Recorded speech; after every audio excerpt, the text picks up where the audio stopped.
Butter chicken videos get millions of views, and yet almost every video has some major errors. Having grown up in India, I've eaten the original butter chicken at its birthplace in Delhi countless times. Today, I'm going to share the top 5 mistakes that you should avoid right now. Stay tuned till the end for a bonus tip that'll elevate your butter chicken to restaurant quality perfection. Let's get into it. 2 breast chickens. I'm marinating some cut up chicken breast with garlic. For this recipe, I use chicken tenders and we're gonna cut them into very small pieces.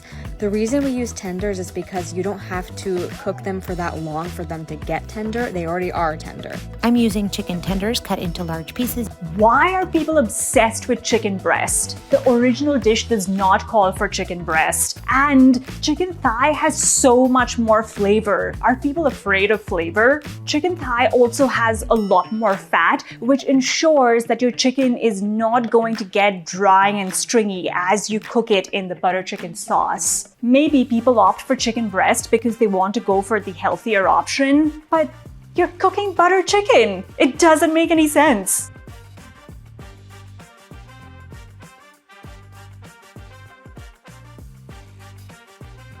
When you're cooking butter chicken, you need to add butter throughout the cooking process of the sauce. The sauce absolutely needs to be cooked in butter. So the first stage that I would add in butter is before putting in the onions, garlic, and tomatoes into the pan. Add a little bit of neutral oil if you think that your butter will burn. The second stage I add in butter is once I've pureed and strained the sauce, I add in more flavor into the sauce by adding some ground spices into the butter and then throwing in the blended sauce into the pan. And the final stage that you can add butter if you want to make it even more buttery is towards the end of the cooking process. Just finish the dish with a little bit of butter and cream and that'll give it a nice glossy finish.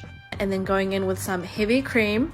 I usually use single cream. Now we add heavy cream, and this is about 3/4 of the container of the 1 quart heavy cream container. So it's about 3 cups of heavy cream. Let's talk cream. We do not need that much cream. This is not cream chicken, it's butter chicken, and it's meant to have a subtle tomato flavor with the echo of the spices in the background. If you add 3 cups of cream to your butter chicken, it's going to be bland and tasteless, so please don't do it. I'm looking at you, Matthew Madison. We're gonna take heavy cream, whipped cream. We're gonna add 1 cup. I know people want to make their dishes look pretty, especially on TikTok, and the vibrant green of the cilantro does look nice against the orange sauce of the butter chicken, but it's wrong. You do not add cilantro to butter chicken because butter chicken is a mellow dish. It has very subtle flavors, and the first thing you want to smell the moment you get your butter chicken is the fragrance of kasuri methi or dried fenugreek leaves. And they have a very subtle earthy flavor that is characteristic of butter chicken, and if you add cilantro on top of that, you're ruining that flavor. You could also see that some of the kasuri methi that these recipes are adding look brown and discolored. That just means that it's been in storage for a long time. It's not fresh. It's not going to smell fragrant. If you have fresh dried fenugreek leaves, they will be vibrant green in color. Obviously not as vibrant as the cilantro, but you will get that contrast that you're looking for when you're garnishing your dish with cilantro. My secret is to not blend up the sauce. I think the chunkiness adds a beautiful texture to it.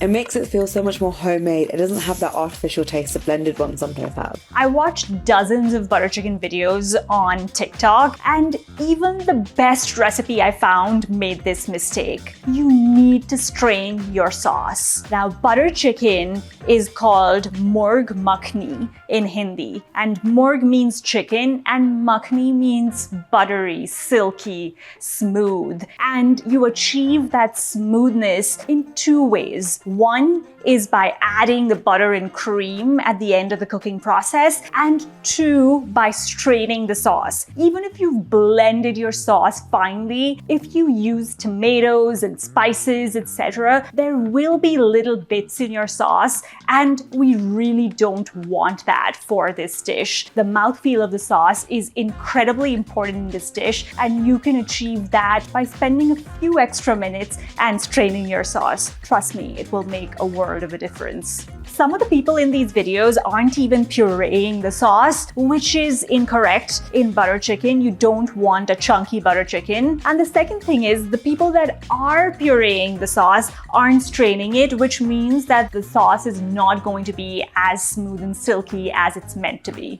Look, I'm nitpicking on these recipes and pointing out very small details, but it is these small details that really take your butter chicken to the next level and make it taste like the authentic and original butter chicken from Delhi. The thing with butter chicken is that even if you make these mistakes and swap out certain ingredients because they're the same color or texture or whatever it is, at the end of the day, you're going to get a delicious chicken dish. It's just not going to be butter chicken. And therein lies the problem. Because any version of butter chicken you make is going to be delicious, people don't notice these tiny details and they continue to make these mistakes and perpetuate incorrect ingredients or methods in butter chicken recipes. But to me, missing out those details means that the essence of butter chicken is lost in the sauce. I have a bonus tip for you if you're making butter chicken at home, but make sure to like and subscribe and share this video with your friends and family. This bonus tip is optional, but it takes your butter chicken to the next level. And it's really what separates homemade butter chicken from restaurant quality butter chicken. Now, typically with butter chicken, the chicken is cooked in the tandoor, which lends it an intense smoky flavor that permeates throughout the sauce of the butter chicken. Now, we don't have tandoors at home, but what you can do is use this very simple method called thungar method that uses